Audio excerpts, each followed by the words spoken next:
मेरे मीठे मीठे भाई और बहनों, आप इस YouTube चैनल को सब्सक्राइब कर लीजिए ताकि डेली प्रातः मुरली सुनने के लिए रोजाना सर्च ना करना पड़े।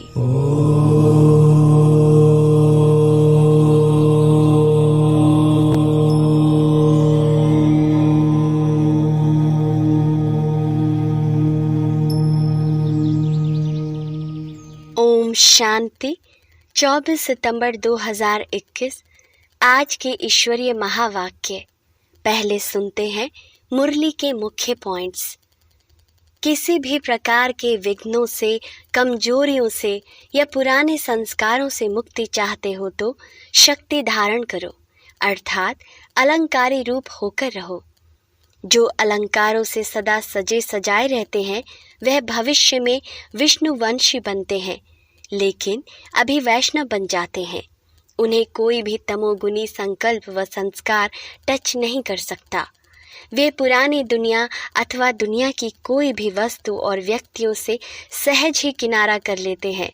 उन्हें कारण अकारण भी कोई टच नहीं कर सकता। अब सुनते हैं महावाक्य को विस्तार से।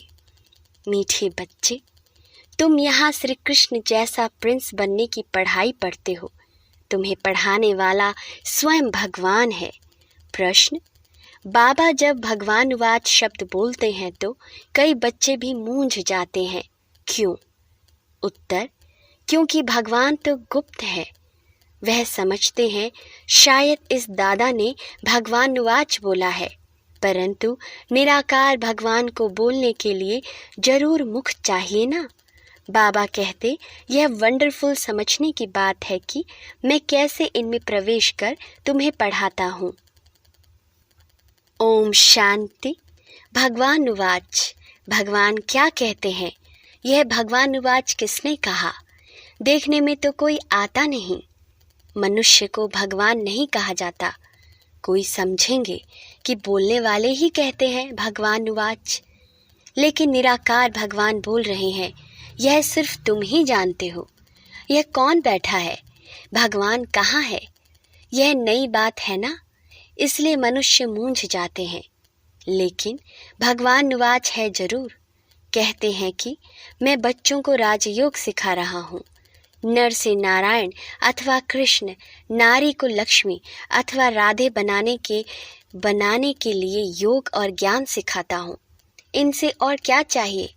तुमको हम राजाओं का राजा, प्रिंस का प्रिंस बनाता हूँ। प्रिंस प्रिंसेस भी तो मंदिर में जाते होंगे ना।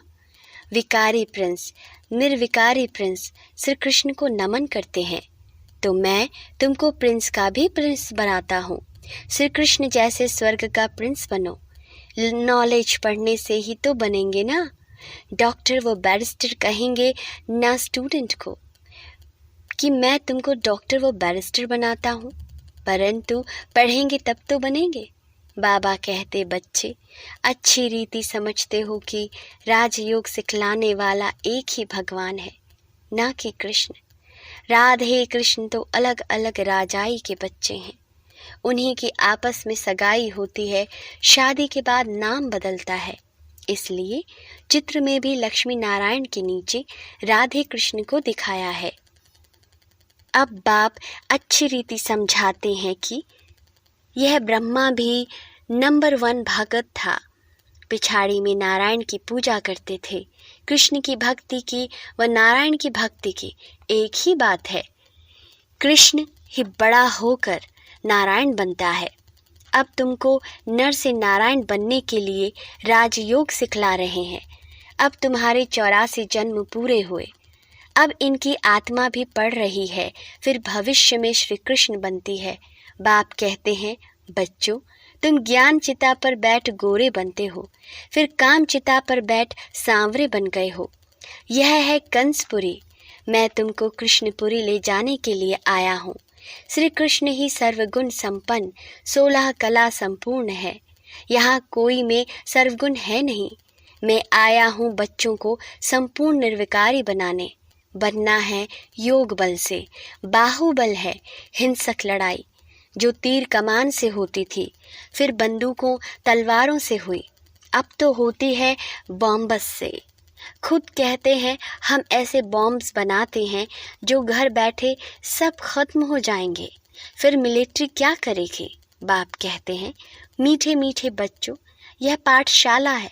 मैं तुमको प्रिंस श्री कृष्ण जैसा बनाता हूँ। जो फर्स्ट प्रिंस सतयुग का था वह अब 84 जन्म लेकर कलयुग में बैगर बना है। भारत में ही उनका राज्य था, फिर पुनर्जन्म लेना पड़े ना। कृष्ण को भगवान कहते तो भगवान फिर पुनर्जन्म में कैसे आएगा? भगवान तो निराकार है, वह है ही एक रचयिता, बाकी सब है रचना। तब तो कहते हैं कि हम आत्माएं सब भाई भाई हैं। बाप समझाते हैं कि तुम ब्रह्मा कुमार कुमारी आपस में भाई बहन ठहरे, तो फिर क्रिमिनल असॉल्ट कैसे हो? तुम वर्षा एक बाप से लेते हो भविष्य के लिए। अगर पवित्र नहीं रहेंगे तो शांति धाम सुख धाम में कैसे जाएंगे? पुकारते भी हैं हम पतित बन गए हैं, पावन बनाने आओ। तो बाप कहते हैं मुझे याद करो, यह तुम्हारा अंतिम जन्म है। तुम सब आत्माएं अब वापस वानप्रस्थ में जा सकती हो, इसलिए वानप्रस्थी हो। ऐसा कोई गुरु रास्ता बता न सके। यह ज्ञान है ही एक बाप के पास, वही पतित पावन निराकार है। बाप कहते हैं कि मुझे याद करो, थोड़े टाइम के लिए मैंने इस तन का लोन लिया है। शरीर बगैर आत्मा कैसे बोल सकेगी? भगवान निवाच है कि मैं बूढ़े साधारण तन में प्रवेश कर तुम बच्चों को पढ़ाता हूँ। मैं गर्भ में नहीं आता हूँ। गर्भ में आने वाले को तो पुनर्जन्म में आना पड़े। मैं एक ही बार आता हूँ। प्रकृति का आधार मुझे जरूर चाहिए। मैं इसमें बैठ तुमको पढ़ाता हूँ। यह तो पहले अपना जवाहरात का धंधा करता था, कोई गुरु ने नहीं सिखाया। अचानक ही बाप ने प्रवेश किया। करन करावन हार होने कारण इससे कर्तव्य कराते रहते हैं। यह भी सीखता जाता है, तुम भी साथ में सीखते जाते हो। बोलते हैं तुमको, परंतु सुनता पहले मैं हूँ। पढ़ाने तुम बच्चों को आता हूँ, परंतु इनकी आत्मा भी पढ़ती रहती है। बच्चों को राजयोग सिखलाने आया हूँ, ऐसा कभी कोई पढ़ाते नहीं है। यह है पावन बनने की बात। यह संगम युग है ही पुरुषोत्तम बनने का। पुरुषोत्तम श्री कृष्ण था। स्वयंवर के बाद उनकी डिग्री कुछ कम हो जाती है, इसलिए श्री कृष्ण की महिमा बहुत है। नाम ही है श्री कृष्णपुरी। इनको कहा जाता है कंसपुरी। बाकी कहानी बनाई है कृष्ण और कंस की। बच्चों को समझाया है कि परिपक्व अवस्था होने से भक्ति आप ही छूट जाएगी। तुम कभी कोई को ऐसा नहीं कहना कि भक्ति ना करो, उनको ज्ञान देना है। बाप तुमको ज्ञान दे स्वर्ग का प्रिंस बनाने आए हैं। कृष्ण भी स्वर्ग का मालिक था, अब नहीं है, फिर से वह भी राजयोग द्वारा बन रहे हैं। तुमको भी पुरुषार्थ कर बाप को याद करना है। हेवन की स्थापना करने वाला है हेवनली गॉडफादर। वही आकर नई सृष्टि रचते हैं। वह करेगा तब जब कलयुग पूरा होगा। सतयुग त्रेता में नहीं आते। कहते हैं मैं कल्प कल्प संगम युगे आता हूँ। उन्होंने कल्प अक्षर निकाल सिर्फ युगे युगे लिख दिया है, तो भी 4 युग है, 5वां है यह संगम युग। अच्छा, फिर तो 5 अवतार मानो, परंतु इतने कचमच परशुराम अवतार होते हैं क्या? यह सभी हैं शास्त्रों की बातें। धर्म का नाम और भारत का नाम ही बदली कर दिया है। हिंदू धर्म और हिंदुस्तान कह देते हैं। भारत नाम क्यों बदलना चाहिए? यदा यदा ही धर्मस्य भारत, उसमें भी भारत का अक्षर आता है। बाप समझाते हैं कि तुमने कोई एक जन्म थोड़ी ही भक्ति की है, दुआ पर सीखी है। भक्ति भी पहले अव्यभिचारी थी, सिर्फ शिव की भक्ति करते थे। जिस शिव बाबा ने ही भारत को स्वर्ग बनाया था और अब फिर स्वर्ग का मालिक बनाने आए हैं, तो पतित शरीर में बैठ बताते हैं कि मैं आता ही हूँ। पतित शरीर में, पतित दुनिया में पतितों को पावन बनाने। भक्ति मार्ग में तो फिर भी मेरे लिए बड़ा भारी मंदिर बनाते हैं। कितनी क्लियर बात है। इनमें बाबा की प्रवेशता हुई और गीता आदि पढ़ना छोड़ दिया। भक्ति छूट गई, अनायास ही तो छोड़ा। तुमको कोई ने कहा नहीं कि भक्ति नहीं करो। अब तुम बच्चों को बाबा समझाते हैं कि फिर से मैं तुमको कृष्णपुरी का मालिक बनाता हूँ। कृष्ण की फिर 8 डायनेसिटी चलती है। पहले कहेंगे प्रिंस ऑफ सतयुग, फिर बनता है किंग ऑफ सतयुग। 8 पीढ़ी उनकी चलती है। उस समय तो दूसरी राजाई होती नहीं। अब बाबा कहते हैं तुम बच्चे भी सतयुग के प्रिंस बनो। भक्ति में कोई सुख नहीं है, ज्ञान से तुम स्वर्ग के मालिक बनते हो। कोई का बाप मर जाता है तो उनसे पूछा जाए तुम्हारा बाप कहाँ गया? कहेंगे स्वर्गवासी हुआ। समझते हैं आत्मा और शरीर दोनों गए, लेकिन शरीर तो यहीं ही छूट गया, बाकी गई आत्मा। इसका मतलब पहले नर्क में था, आत्मा शरीर छोड़ स्वर्ग में गई। फिर इसमें रोने की क्या दरकार है? स्वर्ग अब यहाँ है क्या? परंतु समझते नहीं है। कह देते सब ईश्वर का हुक्म है। सुख दुख सब ईश्वर देता है, सब ईश्वर के रूप हैं। परंतु बाप कहते हैं कि मैं बच्चों को दुख कैसे दे सकता हूँ? बाप से बच्चे कब दुख मांगते हैं क्या? बाप तो बच्चों को लायक बनाकर प्रॉपर्टी दे जाते हैं। बाकी दुख तो हर एक को कर्मों के अनुसार ही मिलता है। बाप कहते हैं कि अभी बच्चे आदि कुछ नहीं मांगो, अभी ये प्रॉपर्टी आदि सब खत्म होने वाली है। फिर तुम्हारे बच्चों को क्या मिलेगा? इतना समय ही नहीं है जो तुम्हारी प्रॉपर्टी का बच्चा मालिक बन सके। बच्चा बड़ा हो तब तो मालिक बने, परंतु इतना टाइम ही नहीं है। विनाश सामने खड़ा है। मनुष्य तो कहते हैं कि कलयुग में अर्जुन 40,000 वर्ष पड़े हैं। यह ब्रह्मा कुमार कुमारियां तो विनाश विनाश करते रहते हैं। कहानी है ना, शेर आया, आखिर तो आया और खा गया। सब समझते हैं कि थोड़ा थोड़ा काल आएगा, यह तो होता ही रहता है। लेकिन तुम कहते हो कि महाकाल आया हुआ है। शिव बाबा कालों का काल आया हुआ है, जो सभी आत्माओं को वापस ले जाएगा। तो शरीर तो जरूर छोड़ना पड़े, इसलिए बाबा कहते हैं योग से पवित्र बनो। आत्माओं को पवित्र बनाएं, फिर वापस ले जाएंगे। अगर पवित्र नहीं बनेंगे तो बहुत सजाएं अंत में खानी पड़ेगी और ऊंच पद भी पा नहीं सकेंगे। Shri Krishna number 1 pass with honour है। उनको स्कॉलरशिप मिलती है। 21 जन्म राज्य पाते हैं। कितना सहज समझाते हैं। बुद्धि में बैठता भी है, फिर गुम हो जाता है। किसको भी भक्ति छुड़ानी नहीं है। बाप आए हैं भक्तों को भक्ति का फल देने। कहते हैं मैं कल्प, पहले मिस्र, फिर उसी साधारण तन में आया हूँ। कल्प कल्प आकर तुमको पढ़ाता हूँ। यह है ऊंच से ऊंच पढ़ाई। तुम जानते हो हम सतो प्रधान थे, अब तमो प्रधान है। फिर भारत ही सतो प्रधान बनता है। और धर्म वालों ने इतना सुख नहीं देखा है तो दुख भी नहीं देखा है।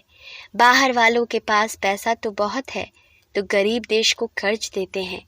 उन बेचारों को पता नहीं, यह तो रिटर्न हो रहा है। बिल्कुल घोर अंधियारे में कुंभकर्ण की नींद में सोए हुए हैं। पिछाड़ी में हाय हाय कर उठेंगे। फिर तुम कहोगे टू लेट, क्योंकि लड़ाई शुरू हो जाएगी। फिर क्या करेंगे? भंभोर को आग लग जाती, फिर तो टू लेट हो जाता है। इसलिए बाप कहते हैं बच्चे अब जल्दी जल्दी पुरुषार्थ करते जाओ। बाबा कोई जास्ती तकलीफ नहीं देते हैं। बाबा को आकर कहते हैं कि बाबा अगर हम पूजा नहीं करते तो वो कहते हैं कि यह तो नास्तिक बन गया है। बाबा राय देते हैं कि साक्षी होकर बाबा की याद में रहो। थोड़ी थोड़ी पूजा बाहर से कर दो। एक होता है दिल से करना, दूसरा होता है राजी करने के लिए करना। अंदर में तुमको शिव बाबा को याद करना है। अगर कोई तंग करते हैं तो पूजा कर दिखाओ, तो वह खुश हो जाएंगे। यह कोई पाप का काम नहीं है। बाबा तो बहुतों को कहते हैं शादी आदि पर भले जाओ, दोनों तरफ तोड़ निभाना है। वहाँ भी सुनाते सुनाते कोई ना कोई को तीर लग जाएगा। युक्ति से चलना है। बाप का फरमान है कि अब पतित नहीं बनना है। पवित्र बनने से ही तुम कृष्णपुरी के मालिक बनोगे। शिव बाबा को याद करो तो विकर्म विनाश होंगे और विश्व के मालिक बन जाओगे। बच्चों, ऐसी ऐसी युक्ति से अपने मित्र संबंधियों को समझाना है। वह है जिस्मानी यात्रा, यह है रूहानी यात्रा। यह रूहानी यात्रा बाप सिखलाते हैं। कहते हैं कि माँ में कम याद करो तो पतित से पावन बन जाएंगे और सब दुख दूर हो जाएंगे। कोई विरला व्यापारी व्यापार करे अर्थात बैकुंठ की बादशाही ले। श्रीमत पर चलते रहो। ऐसे भी न हो पैसे आदि कहाँ मुफ्त में जाए, कुछ फल नहीं निकले। घर बार भी संभालना है, बच्चों को पालना भी करनी है। सिर्फ श्रीमत पर चलना है। राय लेनी है कि बाबा इस हालत में हम क्या करें। बाबा बच्ची कहती है कि हम शादी करें तो बाबा कहते हैं कि शादी करानी ही पड़ेगी क्योंकि उनका हिस्सा है, उनको दे दो। बाप सिर्फ समझाते हैं, फिर भी कुछ पूछना हो तो पूछकर श्रीमत पर चलो। बच्चों को बाप की आज्ञा पर चलना है, इसमें ही कल्याण है। अच्छा, मीठे मीठे स्की लधे बच्चों, प्रति माता पिता बाप दादा का याद प्यार और गुड मॉर्निंग। रूहानी बाप की रूहानी बच्चों को नमस्ते। हम रूहानी बच्चों की रूहानी बाप दादा को याद प्यार गुड मॉर्निंग और नमस्ते बाबा नमस्ते। शुक्रिया बाबा शुक्रिया। धारणा के लिए मुख्य सार। पहला, हर कर्म साक्षी होकर शिव बाबा की याद में करना है। लौकिक अलौकिक दोनों तरफ तोड़ निभाना है। लौकिक से युक्ति युक्त चलना है। दूसरा, इस समय अंतिम जन्म में भी यह वानप्रस्थ अवस्था है, वापस घर जाना है, इसलिए पावन जरूर बनना है। कोई भी बंधन नहीं बनाने हैं। वरदान, पुराने संस्कारों व विघ्नों से मुक्ति प्राप्त करने वाले सदा शक्ति संपन्न भव। किसी भी प्रकार के विघ्नों से, कमजोरियों से या पुराने संस्कारों से मुक्ति चाहते हो तो शक्ति धारण करो, अर्थात अलंकारी रूप होकर रहो। जो अलंकारों से सदा सजे सजाए रहते हैं वह भविष्य में विष्णु वंशी बनते हैं, लेकिन अभी वैष्णव बन जाते हैं। उन्हें कोई भी तमोगुणी संकल्प व संस्कार टच नहीं कर सकता। वे पुरानी दुनिया अथवा दुनिया की कोई भी वस्तु और व्यक्तियों से सहज ही किनारा कर लेते हैं। उन्हें कारण अकारण भी कोई टच नहीं कर सकता। स्लोगन, हर समय हर कर्म में बैलेंस रखना ही सर्व की बैलेंसिंग प्राप्त करने का साधन है। ओम शांति।